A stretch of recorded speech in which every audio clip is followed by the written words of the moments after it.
It's a goodie.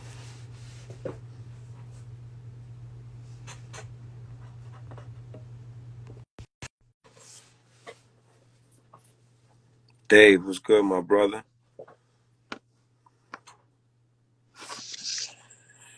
Yes, sir.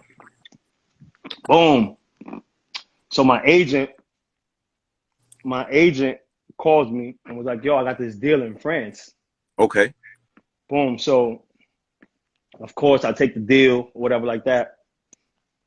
I don't know what to expect, but I just know I'm. But after I sign, I'm in the hood. Niggas like, "Yo, Rick, you're gonna kill them French dudes. You're gonna cross them up. This, that, and the third." I'm thinking them French niggas ain't shit. Yeah, thinking that they don't hoop. I'm thinking these niggas don't hoop, Yeah. dude. I go out there and I'm on my New York shit. So when you first get out there, niggas pick you up and they take you to where you can. Like it was crazy. Like they take you where you're gonna live, and they give you a car. Yep. Yep. So that shit was like, You knew how all to drive? right, yeah, I knew how to drive. Okay. I knew how to drive. So I'm like, so it was just like a nigga gave me the car, Mm-hmm. and he was like, all right, practice tomorrow at 10 o'clock. I'm like, hold on, my nigga, like what's your name? Like what's up, nigga? Like what's going on? Like what you mean? Like how do I get to practice? Like I don't know nothing. Okay. Nigga was like, and then he ended up showing me a little bit. I'm like, but that's when I was like, oh, this is some pro shit. Like these niggas ain't really nigga. Practice tomorrow at 10. That's it. Boom. I get to practice. There's this little dude, this little Moreno kid, Yeah. and at the time I don't know his name. I know his name is John. All right. So I'm on my New York shit. Steal. I'm like, oh, okay. Give me the ball back. Behind the back, steal. I'm like, yo, but you're the deeper. So I'm on my Mark Jackson shit. Now this nigga got me bringing the ball down like Mark Jackson, spin moves. My nigga. But the coach, he didn't fuck with young players. So like everybody on my team was like 28, 29. Okay. The dude that kept stealing the ball from me, his name is John Linehan. At Oh, the time, I don't know who John Linehan is yeah. until somebody tells me this nigga leads NCAA history in steals. When the fuck was somebody gonna tell me this so I could go into it? You know what I'm saying? Yeah. On my protecting the ball shit. Mm-hmm. Nigga was. And I'm not gonna say he's because my first year in France, I didn't play. I Okay. ended up I ended up playing 10 minutes a game Got you. sometimes because this coach he didn't play young niggas. So if let's say John was missing a couple shots, he was Yeah. like, Rick, go get him. When John seen me at the scores table, he would call his own play. Mm. If he made the shot, I got to sit down. Yeah. So, yo, that shit was the grimiest shit ever, dude. That shit was the grimiest shit ever. But I learned my freshman year, my first year in France, I learned so much from them vet dudes. Okay. Because I had a 40-year-old who, after games, used to lift weights. Uh, He used to lift, and he was a shooter. okay. That's when I met Tariq Kirksey, who ended up going to Iona. Mm. So he was on my team, so he took me under his wing Yeah. and gave me the ins and outs of how things go. I went in there talking money, like, yo, how much money you make? And niggas like, hold on, youngster. Like that's when them OG niggas like, hold on, man, we don't talk money here. Yeah. So I learned a lot. But I also learned a lot of patience Okay. because I wasn't playing. Even though I knew I could play, Yep. I wasn't playing, and the coach was on me. So it was like, my nigga, I don't play. Why are you screaming at me all the time? Yeah. But I learned one of the biggest things I learned as far as being a point guard, because at Iona I was a combo. I used to just play whatever they needed me to play. Yep. In France, I was only a point guard. Got you. So I had to learn that shit. So I used to run plays. I used to know the play. But if you not in the right spot and I would start the play, he used to eat me up. All right. So that's how I learned how to play that's how I know the plays at every position. Because I gotta make sure. That's when I used to like really point and yo, go here, you there, go Yeah. back. So that showed me a lot. So it was a lot of patience, but my one of the games, I think we playing against the number one team. We're the number two team. And the dude John in the first like minute ends up dislocating his knee. Mm. So it as fucked up as bad as I felt, I'm sitting down next to the 40-year-old dude because we don't play. Mm-hmm. And I'm just like this. I'm just like, I'm shaking. I'm like shaking my leg, and I'm like, oh shit. And then like I'm saying it under my breath a little bit. I'm like, oh shit, oh shit, oh shit. And he's like, youngster, you ready? We not looking at it. We just looking straight. Yeah, And yeah. he's like, yo, youngster, you ready? And I'm like, oh my God, oh my God. And I know I'm going in, but I still haven't moved. I'm waiting for the coach to call my name. Yeah. When that coach called my name, he's like, Ricky, come here. You got a lot of responsibility now. Da da da. Bring the ball down, give it to Tariq, and go to the corner. I was like, all right, because our main play was pick and roll, just Yeah. pick and roll, overload one side. That first play that I was in, I hit a 3. Okay. After that, I had the best game that year. My best, because I didn't play a lot, so I think I had like 20 and 8. It was like I'm throwing passes over my head. Yeah, yeah. I'm throwing alley-oops. Niggas just congratulating me. It was a lot. I was happy as fuck. Even before that, when I wasn't playing, the dude Tariq was like, yo, you not playing. You might as well give these fans something to remember you by. Because the fans out there, they don't just do defense. Like these niggas, Europe, they got chants where 30,000 people are chanting the same shit. Yeah. So after our wins, they used to chant, like they used to have this chant. Mm-hmm. And I used to be like, oh, this shit is crazy. He was like, yo, young fella, like give them something to remember you by. That's when the Harlem Shake was out. That when you jumped on the table? That's when I jumped on the thing and I started Harlem Shaking. I saw that. But now, after every win, I had to Harlem Shake. Nobody would leave. 30,000 people wouldn't leave. Nobody's leaving until you Harlem Shake and you let them leave. So there's games where I didn't play 1 minute and I'm tight. And I'm like, I ain't doing that shit. He's like, nigga, you gotta do it. Like, ain't nobody leaving. I had the Harlem Shake. So boom, fast forward. After that game, I had my best game. I'm in the newspaper. Everybody's congratulating me. I'm like, yes, I'm on my way. Boom. We ended up playing another game. We played another game. I played good. I didn't play like the other game, but I played good. We ended up losing. Okay. That next practice, we practicing. Everybody stops. Everybody's looking up at the bleachers. And the GM is walking down with a Serbian dude. Okay. And all the young dudes is like, yo, youngster, I still don't know what's going on. Yeah. The older dude's like, yo, youngster, keep your head, man. It's just how the business goes. Mm.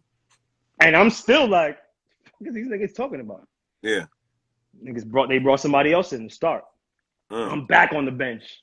That shit was hard, dude. That was hard. That was hard. How do you deal with that? And then you're alone in a place dealing with some dramatic shit. Dude, I was alone. I didn't know how to cook. Yeah, my first. I wanted to come home. Yeah. Man, I was homesick. I was calling my sister all the time, like, yo, I'm trying to come home. I don't like this shit. She was like, "Hey, come home to what? Like, there's nothing. Ain't nothing here. You might as well stay over there." Yeah. So the good thing about it is that you practice, and after you practice, you get to do whatever you want. Like, you get to get in your car and drive wherever you want to drive. Okay. You get to you go in restaurants alone or with your team, but like I said, everybody on my team is older. So I'm doing everything. I'm going to the movies by myself. I'm going to dinner by myself. So that shit was it was hard, man. It was really, really, really hard. So I just kept training. I just kept practicing, shooting. And at one point, my whole thing was I just got to show niggas that I could play for next year. Like, somebody got to see me play so I could sign next year. And that was my whole mindset. My whole mindset was, when I get in there, I'm gonna do something. Yeah. So somebody could see me. Mm-hmm. And that shit stuck with me from what happened to me at O'Hallows. Okay. So I was like, somebody's watching these games. So I just got to do something. One good pass, play defense, hit a 3 or whatever. My body language was cool, so I was cool with that. But it was tough because then I ended up pulling my groin. Okay. I ended up pulling my groin, so I'm rehabbing. I'm thinking they're gonna send me home, but I went out there with a Dominican passport. All right. So I'm playing as a native, like, so they really can't send me home or whatever. So I'm rehabbing. We ended up making it to the finals. Okay. Now I was cleared. I've been cleared for like 2 weeks. Yeah. But when we make it to the finals, I'm thinking that they're gonna I'm a dress. Yeah. Because the Serbian, these Serbian niggas, they can't play, like, these old Serbian niggas can't play D. Yeah. Yeah. They can shoot, but they can't move. Yeah. So the other team we playing against, they got some hood. They got some hood niggas. It's like these niggas is from like Chicago, like they two main scorers. Yeah. So they guards. So Yep. everything was 1-on-1, going to the rack. So in my head, I'm like, nigga, like, dress me, like, you're gonna need me. Yep. Niggas ain't dressed me, and we lost. Wow. So that was losing was tough, but that was my first experience, like, being away. I got money in the bank. Yep. So it was just like, I'm just ready to come home and play Dykeman. Yeah. I ain't nothing else. I'm coming to play Dykeman. How long was that season? That shit is like 10 months. 10 months. It's 10 months. You got the preseasons out there. Shit is brutal. Like, you in the mountains. You running up hills, and that shit is different. But it's 10 months. And you only come home for like a couple of days for Christmas. Christmas. Got you. But you leave before New Year's. Okay. So you're only home literally a couple of days. Yeah, you only home a couple of. I think I was home like the 28th, the 22nd, and left like the 28th. Got you. So spending New Year's out there, time difference. I'm 6 hours ahead, I think. In France. In France, yeah, that shit was tough, man. I ain't even gonna lie to you. And when you came home after your first season, your summer's over, you're done. What's your plans going back into this next season? What is it looking like? I'm just like I said, if I would have known what I know now as far as training, I've never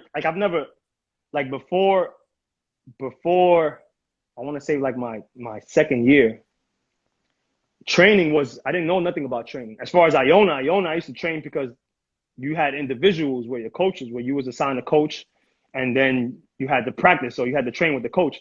But as far as training in the summer by myself, I didn't have no trainings like they have now. Okay.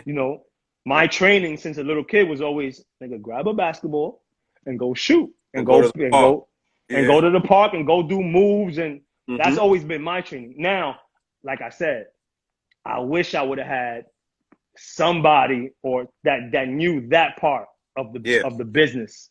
Gotcha. But I was just a kid from Harlem who just wanted to play ball. So summertime, it was, you go to the park, you play, you in the hood, you playing 5-on-5, and then you go to Dykeman and you play in tournaments. I'm playing with 84th Street. So that was my training. Just run. Make sure you in shape.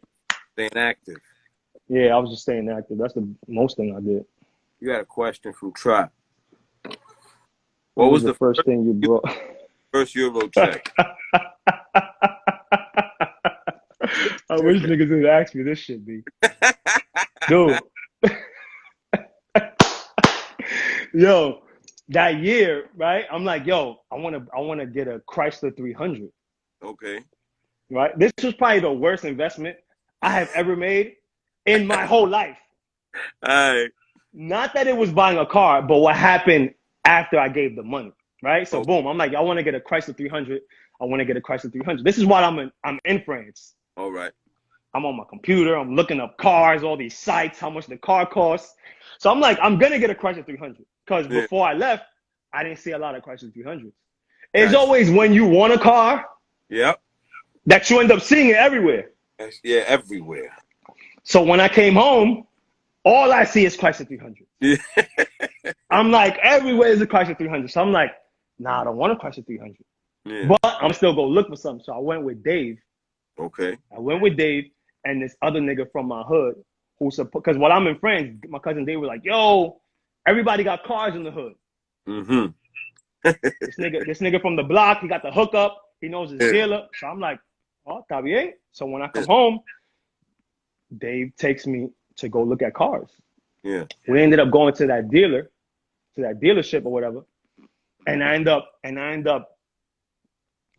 seeing the Pontiac. I ended up getting a convertible. All right. I ended up getting a convertible. Blah blah. Long story short, I know nothing about the car business Yeah. and paperwork. I don't know nothing. Yeah. But I'm thinking Dave knows. nigga. And I'm an idiot because I ended up I'm like, oh, the car costs 20, I think it was 20 something. Yeah. So I ended up taking half cash. Okay. And I'm like, nigga, I'm gonna pay this shit off quick. I wanna buy the car quick. Yeah. I ended up taking half. You know, this nigga's giving me papers to sign, and I'm like, all right, boom. At my end of the day, I'm like, all right, how much my payment's gonna be? Because I'm trying to pay this shit off. Yeah. He's like, your payment? Nah, they're gonna be low. They're gonna be low. And I'm like, all right. Probably, my nigga, the dumbest shit I've ever did. Not getting the car, not taking somebody with me. Got you. And the nigga ended up stealing money. Like what? Stealing he ended up, I guess he stole the majority of the money and then I put down, let's say 2 bands. Way less. Yo, my payments was like 500. I'm like, yo, what you mean 500? I ended up driving back to Queens. I got my nigga, you said the payments, blah blah. And he's like, nah, they're gonna go down. Give me cotorra. Yeah. He G'd it. Yeah, he G'd me. And long story short, I ended up losing out. My nigga, I remember the day I bought the car, I put the top down. I'm chilling. I'm like, I can't wait to show mommy what I bought, B. I can't wait. Yeah. I dropped that shit to my grandmother's house. And I'm like, Ma! I got the music blasted, convertible down. Ma! Look what I bought. I thought she was going to be like, yo, where we all going to sit? That's when I was like, I think I fucked up right here, kid. I think I fucked up right here.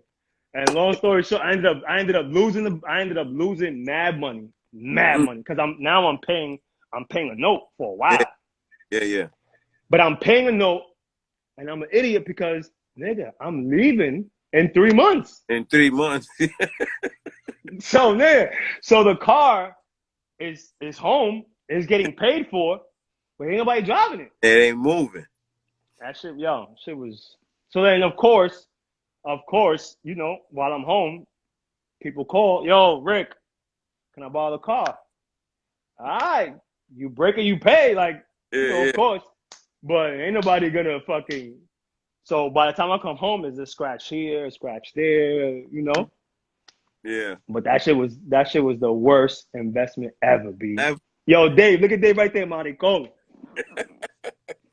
But till this day, that's the worst investment. Worst. Yeah, good to invest in anyway. Yeah, it's not good to invest in anyway. And then when you're not even gonna be home, it's the worst. So what's this next year looking like? The next year was this year right here. Yeah. Is what determined whether I was going to go up or go down. Okay. So I signed to another team in France. I'm like 10 minutes away from Paris. Okay. Boom. So I signed. On this team, I'm playing. All right. I ended up signing for an amount. Mm-hmm. I signed for an amount more than I was making my first year. Okay. So then I'm playing. So while we're in preseason, we still don't have all the imports. We have like one import. So I'm playing good. This year I'm shooting. I'm shooting. I'm preseason. I'm scoring.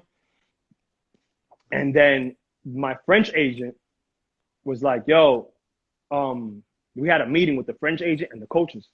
Yeah. They wanted to give me a pay cut. And in my head, I'm like, nah, I don't fuck a pay cut. Like, nigga, I already signed. Like, it was like, well, if you don't sign the pay cut, they're gonna send you home. So I'm like, fuck. So my French agent at the time was like, yo, dude, you didn't play your first year. You're gonna play a lot here. Signed for, it wasn't a crazy pay cut. It was like 1,500. Okay. But I was never one of those players. I wasn't ever making 10 bands. So 1,500 is 1,500 a month. Yeah. So I ended up, 1,000. It was like 1,000 or 1,500. So I was like, you know what? I took his advice and I signed. that first half of the year, I'm having a great year. Like my team is winning, and the coaches love me. You know, I'm having fun. I end up getting I got the apartment. I got a shorty. I'm in Paris, so I used to drop to Paris all the time. I learned the French. Like the shit was my mother, my shorty at the time. She flew my mother out, surprised me. So my mom's was out there. It was love. Yeah. This was the breaking. This was the point right here that fucked it all up. The coaches come to me and was like, "Yo, we want to re-sign you." This is in January though. Okay. So I told the French agent already knew. I'm like, "Yo, they told you they want to re-sign me." He was like, "Yeah, they told me, but." I'm like, "What you think?" I'm trying to resign because I love it here. Like, you know what I'm saying? Like, I love it here. I'm having a good time. They playing me. He was like, "You having a good year, and there's other teams that want you." All right. So I wouldn't sign right now. So I'm like, damn, I wish I would have signed, right? So I'm like, boom, I didn't sign. Still I have a good second half of the year. Yeah. We make it to the playoffs, whatever. We get bumped out. So now, Steve. This was the break. Steve hits me. Yeah. And Steve starts talking to me about the agent he has. Yeah. Now, the problem I had with my American agent is that he never called me. Okay. After he got me the first job. Yeah. And then going into the second job, it was like he never called me. There was no communication. But he got me the jobs. But it was just like, but when I went through that issue where they wanted to give me the pay cut, I was hitting him up. And I couldn't get in contact with him. Got you. So now when Steve, at the end of that year, Steve hits me like, "Yo, I got this agent. This nigga's dope. He's always in contact. He's dope." Da, da, da. And he puts that bug in my ear. Mm-hmm. So I end up meeting the agent, and the agent, you know, giving cotorra. Yeah. I didn't have nobody to, you know, get advice from or nothing like that. So validate anything. Yeah. Yeah. So only nigga I had was Steve, and Steve was like, "Yeah, nigga calls me all the time. He got me these jobs." And, you know, Steve is a killer. So he's always going to get Steve what he's going to get Steve. Yeah. So, boom. I end up, he's like, "Yo, you got to," but he's like, "I want to sign with you." He's like, "But you got to fire that agent." So I'm like, damn, dude. The nigga ended up giving me all the cotorra in the world. The nigga ended up printing out a letter, and I signed it. Okay. Ended up letting go of that agent. Yeah. My college coach, Rules, calls me. Yeah. Cursing me out. You know, that's fucked up. Da da da. How you gonna do him like that? Da da da. And I didn't even know what to say. I was like, nah, you know. And I told him, this nigga, like, I don't even talk to him. Yeah. Which, now that I think about it, who gives a shit? This nigga's getting me jobs, like. Yeah. Facts. But boom, I ended up signing with Steve's agent, and the agent. Once I signed with him, I'm thinking he's going to put me on because I had my best year in France. So I'm thinking it's not going to be hard to find me jobs. Okay. Yeah. It shouldn't be. Going into it, this nigga's like, "Oh, Rick." I'm calling him. I'm not waiting for him to call me. I'm calling him like, "Yo, what's up? We ain't got nothing yet. He's like, "Yo, the team is blackballing you." And I'm like, "Blackballing me? Like, what you mean?" And he's like, they telling teams not to fuck with you. And I'm like, why would they do, like, we was mad cool. Yeah. And I ended up flying back to France on my own dollar. I flew out there and I went to one of their preseason games. Like, "Yo, what's up? Like, why are you doing this to me? Like, I thought it was cool. Like, met your family, like, and all that." He was like, "Ricky, let me be real with you. Agents, when they can't find jobs, they lie." Oh, shit. So that shit hit me hard. And I had some personal shit I had to take care of in France too. So now I'm like, damn, that shit hit me hard. I'm in France by myself, and I'm like, damn, I ended up flying back. And they ended up getting me a job in the Czech Republic. That shit was the worst. Like, the worst. Like, I was making no bread. Okay. I was making no bread. Just the living situation was bad. Yeah. That shit was bad. But I'm on some, you know what? Fuck it. I ain't have nothing. I'm going to just ball out. Yeah. I'm going to ball out and see what comes after. Of course, I'm playing as an import. All right. Now I'm not playing with that Dominican pound. I'm an import. Like, I got to put numbers up. Yeah. So I'm putting up numbers. I'm killing. I'm the leading scorer on my team. All right. Well, this is why I always say you shouldn't, like, The worst thing you can do is find out what somebody else is making. Got you. Cause I'm killing myself and I'm killing on the team and all that. I found out that the other import nigga who was a bum, was making more money than me. For what was that, B? That shit from that day on, I was like, that shit kind of threw me off. Okay. That shit kind of threw me off, but I'm still playing. Yeah. That's when I tore my meniscus. Mm-hmm. And the craziest way possible. Like, I didn't even do anything. I'm sitting down. Yeah. And I stand up to put my hands in the huddle. Mm-hmm. And I felt something pop in my knee. That's it. I'm just sitting down. I stood up and I felt it pop. Like, but I didn't. I can still move. Yeah. So I didn't know what it was. So they just sprayed my shit. They sprayed my knee. Okay. And I kept playing. Yeah. I kept playing. Still put my numbers. After the game, my knee is swollen. I could barely walk. They take me to the doctor. Doctor pulls on my knee and my shit is like detached. Like you could feel it coming off. Yeah. But we got a couple more games until the playoffs. Mm. So what they do is they start taping my knee up in a certain way where, because I could run straight, my lateral movement, like spin moves, it was what fucked me up. So they had to tape my knee up, give me a knee brace. So I ended up, I ended up just playing. Fuck it, I'm going to play. Yeah. And then there was like one more game left. If we win, I think we had a couple more games left. But at that point, I was like, yo, my knee is killing me. He's like, yo, if you play, I'll pay for your surgery. And I was just like, nah, B, I can't do it. Like, my shit is like, I done ran my shit to the ground, my knee. Yeah. So I go home, but now I don't know how I'm going to get surgery. Like, surgery is a lot. It's like, you could get surgery in DR for $2,000, but in New York, it's like 20 bands.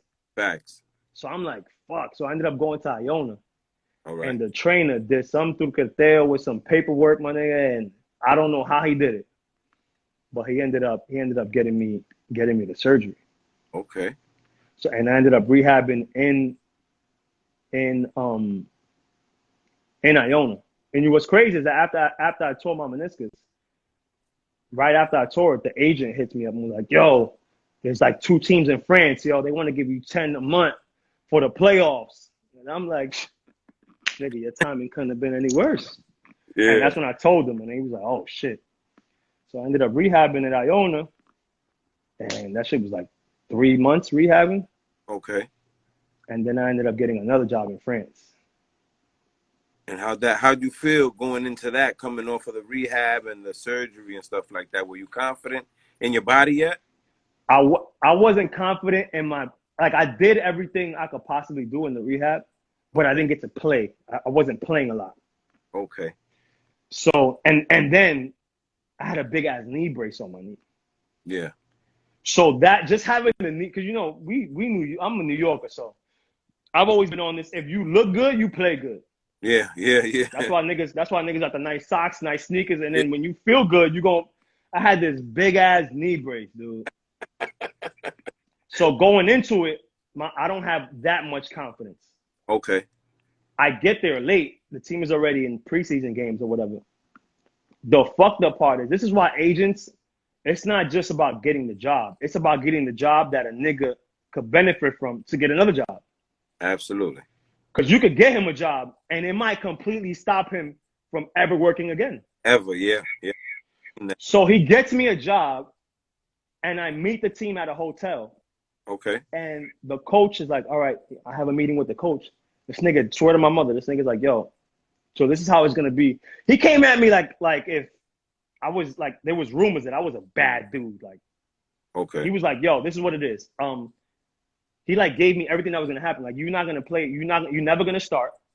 You're going to play like 15, 20 minutes. I need you to run the team and I need you to do this and I need you to do that. But don't expect too much type of vibe. Yeah. So that right there kind of like locked me up. Like, I couldn't really play how I wanted to play. Absolutely. So that shit, that experience was a little tough because I didn't really get to do I didn't really get to play how I wanted to play though. And that was in France. That was in France. My third and my last year in France. Okay. So that, like I said, if agents get jobs, but if they don't get you the right job, that shit is detrimental. So that was like detrimental. Like from after signing with that agent, that it started to go down for me. even though I was still playing, and I ended up getting a job in France, and I was still working, but it was just it wasn't happy moments for me. I got you. So now you come home from that situation. What's the mindset? The mindset now is fuck everybody. Like now I don't trust nobody. Okay. Cause now, even though I still got that agent, I don't talk to him like that. Got you. I don't really trust him. Yeah. So now I get a call from DR to go play in DR. All right. So in my head, I'm like, all right, I'm gonna just go to DR, train. Like in my mindset, my training is I'm gonna just play, I'm gonna just run, stay in shape. Yep. And I'm gonna make a couple dollars. I knew I had to let that agent go when he was like, nah, don't go to DR, it's gonna hurt your career. In my head, I'm like, what career right now? Like, dude, I ain't got no job. And Okay. going to DR for a Dominican is not, to me, it was I'm going home. Got you. Like that's I'm going home, make a couple dollars. It's not like I'm an import going to DR. I'm a Dominican. I'm just, yeah. You know what I'm saying? So nah, don't go. So when I went, he kind of like gave me the cold shoulder type of vibe. Okay. So after that, I just been in DR, and then I ended up going to Venezuela one time. Your first year in DR, where'd you play? I played in Santo Domingo with the Titanes. Yeah, it was cool. It was cool, but DR is like being in New York. Yeah. DR, New York is everybody's talking shit. Like everybody's DR is like Dykeman with plays. Yeah. DR and not even so many plays. Because DR is motherfuckers is the same people that love you hate you. The same people that love you talk the most shit about you. So that was always, I'm like, damn, why niggas don't fuck with me? Like nigga, I ain't even do nothing. Like, but it was a lot of hate. Like when you got motherfuckers that are from there, and then you coming from New York and you taking a spot. Taking a spot off for somebody, yeah, or for native. Yeah, so it was just like, that shit was tough. And then like that's when like Europe is like, even though you taking a nigga spot, at the end of the day, everybody's cheering for each other. Yeah. In DR, you take a nigga spot, some niggas don't fuck with you. Ain't nobody cheering for you. Yeah, that's it. Like you could see that niggas is like wanting me to fuck up. Yeah. So that was tough right there. That was tough. Huh? Where you from out there in DR? From the capital. I'm from Santo Domingo. My family's from Santo Domingo. So that's where you first played, out there in Santo Domingo? Yeah, I played out there in Santo Domingo my first year. I think I played out there 1 year or 2 years in Santo Domingo. And then I got traded. Then I got traded to La Vega. La Vega was the best. How'd you play? And my first year, that was my first experience. We had a lot of known niggas. Okay. So I played well, yeah. But DR is so, it's heavy to the point where they can make you feel like you're not playing as well as you think. Got you. So I could score 10 points and have 6 assists. Mm-hmm. And I felt like I played decent, like, because you got 2 imports and you got Dominicans that are above you. Yeah. So 10 and 5 is like, I did all right. Yeah. Nigga, the niggas that have you thinking that you scored that you had 0 across the board. You bummed it. Yeah, it was like I bummed it. So that shit was tough my first year, man. It was tough. They traded. So then when I was home and I heard I got traded, I was happy as fuck. Okay. First of all, the reason I got traded, and nigga, I'm gonna say it, and I hope somebody can be ours. The reason I got traded was they put me in this big hotel. Yeah. Every player, I think Blue Flores was on my team too. Every player had their own room. Okay. When I get there, I have a roommate. Yeah. It's not the end of the world to me. I'm a chill nigga. Like as long as I can watch TV and I'm at peace, I'm cool. Yeah. This nigga was like Puerto Rican Dominican. He was a rapper. Okay, you can do your music all you want. But this nigga, it was serious. Like he used to put his books in the safe and leave his jewelry out. That's how I knew it was serious. And then he used to be like, yo, Rick, I just wrote this rhyme. Like, hear it from me. Like, listen to it from me. And I'm like, my nigga, I'm trying to watch TV. Like, we got a game later. So I used to tell the GM all the time, like, yo, my dad is, when I'm out here, my dad stays with me. Yeah. I want to know if I can get my own room. And he kept telling me, no, we got to talk to the owners. We got to talk to the owners. We got to talk to the owners. So I'm like, all right. One playoff game, we win in La Romana. The owners come in the locker room. Everybody's hyped. Yo, Rick, great game. How you feeling? And I'm like, yo, everything is great, but we're just waiting on your response for the room. For the room, yeah. He was like, what room? I was like, they said they spoke to you about me getting my own room because my dad is here and all that. He was like, ain't nobody speak to us, but tomorrow you're going to get your room. Tomorrow I have my room. I don't know if niggas got in trouble, the GMs, but I know after that day, the same nigga who used to pay me didn't pay me no more. Now everything changed. Like a different nigga was paying me. Some people didn't talk to me. Yeah. So when I got traded, I was happy. Okay.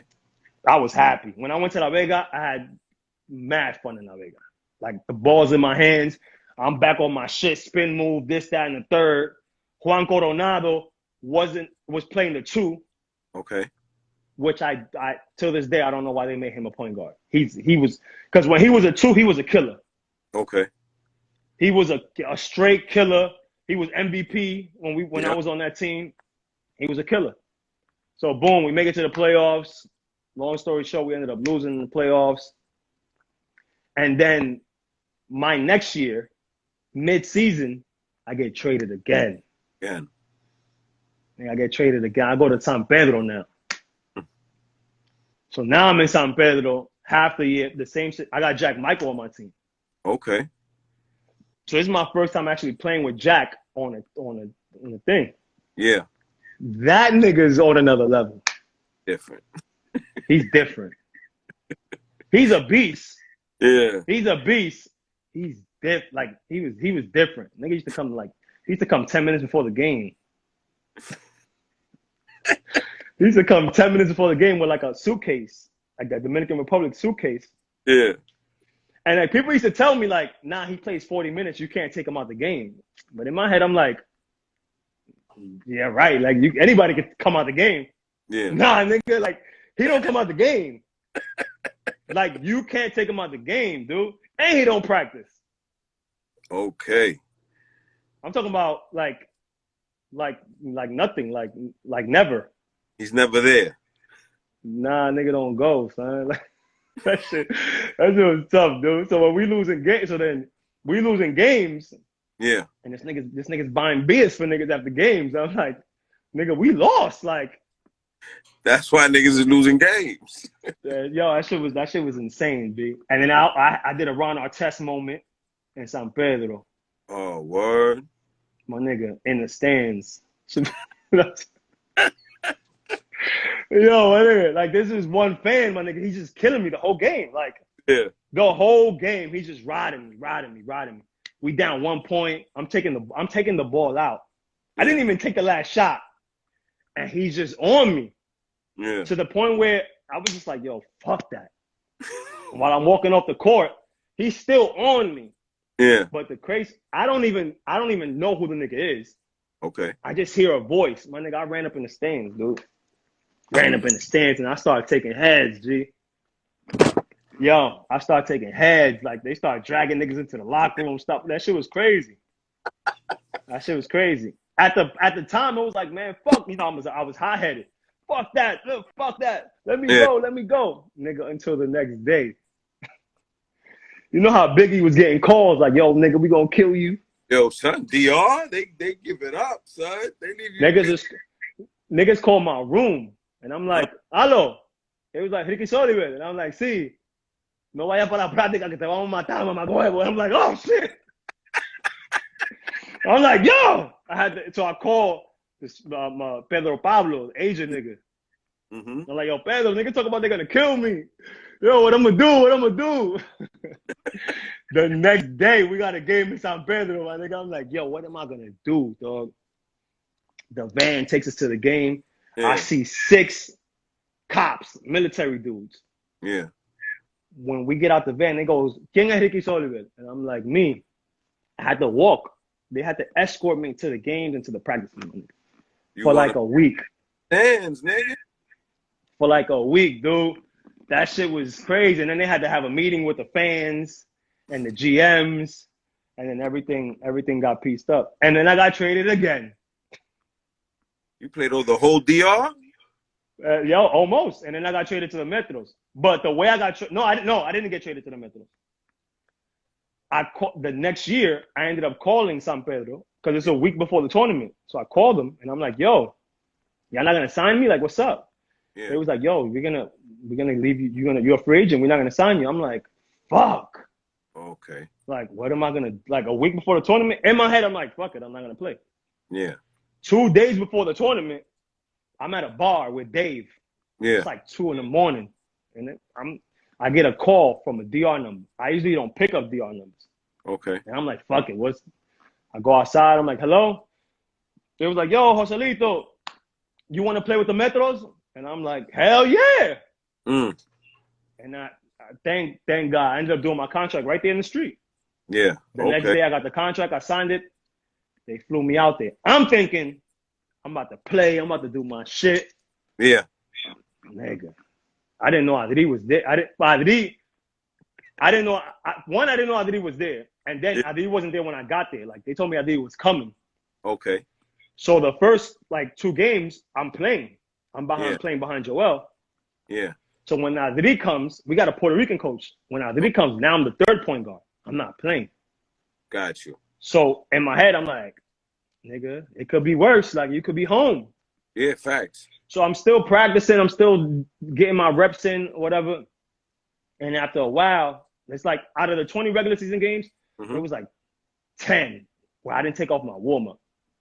Damn. That shit was tough. Like even the coach used to be like, "Yo, I'm sorry, but I know you could play." But I'm like, "Nah, don't apologize." Like that, I was like, "Nah, don't ever apologize. Don't apologize to me. Like you the coach, you make your decisions. If I don't play, I don't play."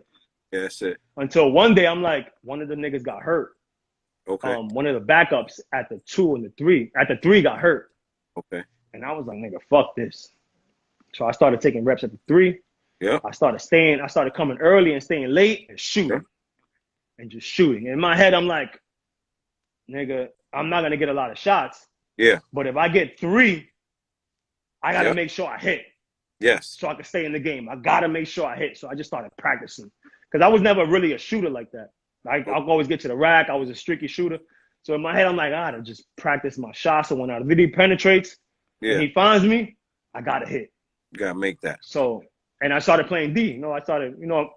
Now in the Metros, that shit is the easiest job in the world. Like the fans are like, "Yo, Rick, fuck that nigga up," and I'm like, "Shit is easy money. Like all I do is hit a nigga a couple times, hit a couple of threes. Yeah. When they double team and I really bring the ball down, like I'm like, this shit is easy money. But niggas think I had it easy. I didn't play my first year. I had to grind for that one. Got you. I had to grind. One year that y'all played there, y'all did some like Golden State Warriors shit, didn't y'all? Like run through the league and only lose like 1 or 2 games? My second year.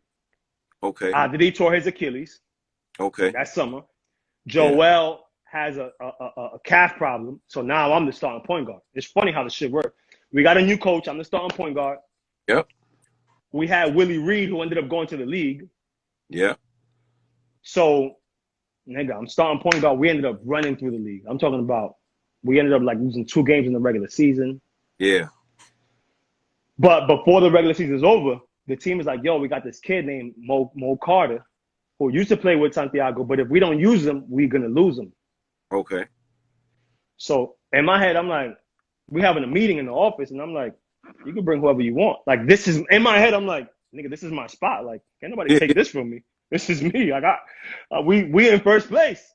Facts. I knew it was over when one of the assistants was like, "Yo, Rick, how you feel about coming off the bench? Because Mark, he don't play good coming off the bench." And I'm like, in my head, I'm like, that's not my problem. Like that's his problem. Absolutely. So long story short, he ended up starting. I ended up coming off the bench. I still do what I did the first year, where I'm still coming off the bench. I'm playing D, hitting shots, and we end up running through the league and like setting records and shit like that. So Did y'all That is, huh? y'all took it? Yeah, we took it. Okay. No.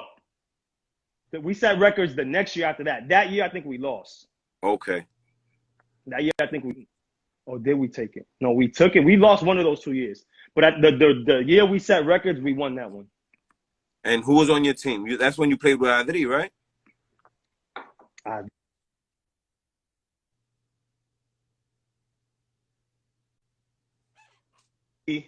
Joel,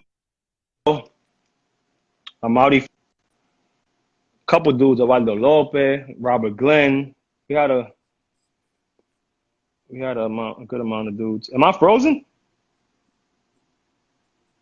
Yeah.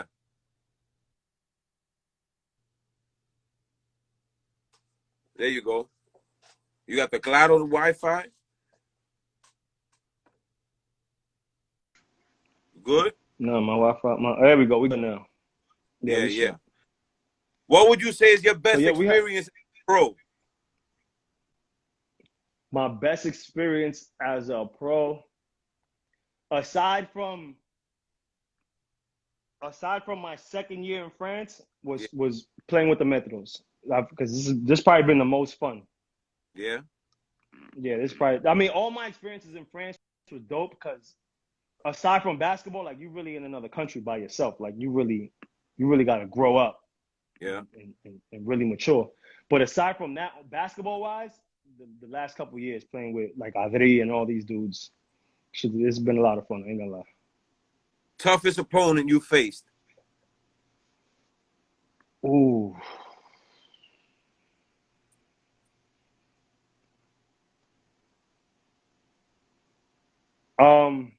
Damn, I don't even think I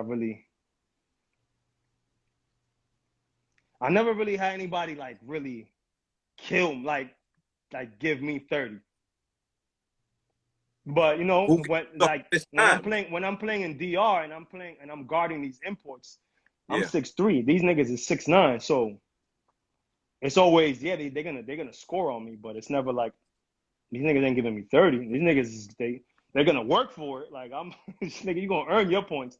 But I never really had a nigga really like kill me where I was like, oh shit, this nigga's about to. So I Nobody? can't even. I can't. I've had harder matchups in like Dykeman, I would say. Hey, all right. So who would be? Oh, I got one. I forgot. And I was talking about this with Randy Mello. The first time I actually seen and played against God Sham God. Mm. Now, I think I had 40 or 50. Yeah. But this nigga was on another level. Like, that's when I really, because I'm looking at him as a fan. Yeah. Because this nigga's really dribbling the ball through his legs down the court. I was like, oh, this nigga's, bro. he was big. Mm-hmm. He was big, so he was hitting you with the quick moves, and then he was bodying you. Yeah. So that was because he was also throwing me in the post like I was a little kid. Like, it was like nothing I could do. So that was probably the hardest opponent because outside and inside, this nigga was really giving me that business. Yeah. That's when I really had to lift weights. That's Because I was always quick, but it's like, fuck quickness. Like, I was quick, but quickness and strength that he had, yeah. I couldn't do nothing with him. Pro championship or college championship? College. Okay. College was, it shit is different. Because in college, you with dudes longer. Yeah. You building stuff with dudes longer. Yeah, like that championship that we won my senior year, we built that shit from freshman year. Yeah, absolutely. So that was, even though that I always like, even when I won the championship, even when I win championships in the park. Yeah. I remember I told my boy, I was like, yo, like, we were celebrating after we won. I think we won Riverside Classic with Flipstar's team. Okay. And we celebrating, we uptown, we celebrating. I'm like, you don't win championships every day, so yeah, like, it don't matter where you win them at. Like, you gotta celebrate them shits. That's a But fact. definitely, My friendship yeah. in Dykeman. Like, you gotta celebrate. Like, that shit is like, even when we won 84th Street championship, till this day, like, I still got the ring. And when they put up the picture, I'm like, yo, we really. Yeah, I did like, I was that. talking about that with Randy. I was like, because we, like, when you think about it, we were undermatched every game. Like, Yeah. we just played mad hard. Like, Facts. even though we had the president, but we just played hard. We was double teaming. Yeah. Like, we didn't really have nobody that was like top level. Mm-hmm. Even me, whoever I was matched up with was better than me. So it was every championship counts, B. No, that's a fact. That's a Even fact. even team dynasties. Of course. First one, nigga. You can't downplay. Yeah. That was the first one. No That shit was Fear and official. Rob was talking about that on Rob's Live. They was like, yo, I remember we thought we was real nice and we was killing everybody, and then Drew came with that team and made us think about shit. Cause I was stacked. Yo, that's why I always say, man, coaches need to get a lot of respect because we had a crew. Facts. But everybody thinks that winning with a crew is easy. Nah. That shit is hard, B. Yeah, it is. Because you got to keep niggas happy. You got Yeah. What's crazy about a coach is you got to make niggas believe that what you say and what you're doing is good. Yeah. So that to me, that's the biggest thing. It's like who's gonna tell? Like Kiki was on the team. Nigga, Kiki was a monster. Wet those. Mm-hmm. Now you got to make Kiki believe that him coming out of the game is a good thing, and Mm-hmm. put Ricky in it. Yeah. And he got to be cool with it. Facts. So that's it's not always easy, man. Nah, not at all, bro. Not at all. I respect coaches for that, B. Nah, and I respect you, my nigga, and I appreciate you for this, Rick. Nah, this is love, man. I'm glad I got a chance to talk and give a little story, give a little insight on my shit. You deserve that. You put on for your city, my nigga. You a dog. As humble as you are and everything, you are not seen the way you see yourself through eyes of others, bro. You really did what it do, and you put on at a time when basketball was real in the city. You know what I mean? Yeah. And you downplayed a lot of your AAU because Bob told me stories about you putting up crazy numbers in front of Patino, in front of a whole bunch of coaches. I let go because I don't like to where people talk. If they stay where they want to talk, I let them get comfortable. But you're a dog, man. You're a dog, bro. Nah, I've never been, you know, that person that I talk. I've always been my biggest critic, which has always been like, it's always been bad as well because I go hard on myself. Like, yeah, it's a gift that's first, brother. If you judging yourself, it's never gonna be good enough. But one thing about like you said, I'm a dog. I believe to the T. Like, that's a fact. I'm from New York. Like, you ain't gonna kill me. Like, yeah. I always got that mindset. Like, exactly. You're gonna give who 30? Like, I'll foul out before you give me 30. But you're not gonna just give me buckets. That's always been my mindset. That's a fact. That's a fact. And I respect you for that. And even when you crossed over and you came to the Team Dynasty on the Unlimited side and you rocked with us a couple of years in Dykeman, you know, I appreciate you, my nigga. That's all love. Nah, man. Nah, it's all love, man. I love it. I love ball.